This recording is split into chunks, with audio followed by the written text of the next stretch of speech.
אני יהודה רז, ייסדתי את אופני יהודה לפני כ4 שנים. אני מעורב באופניים מאז ילדותי, מעל 60 שנה.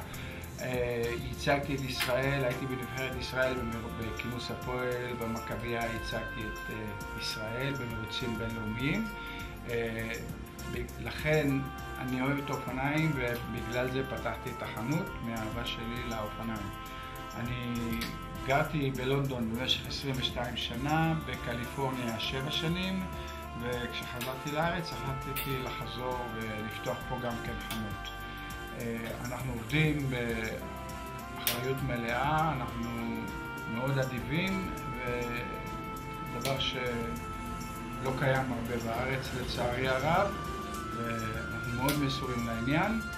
התיקונים על פי רוב נעשים באופן מיידי, כאן בבית המלאכה שלנו. על ידי ועל ידי אני בוחר את הצוות, אני מחזיק רק אנשים מאוד מיומנים בעבודה ויודעים את העבודה שלהם, ונקווה לראותכם בקרוב.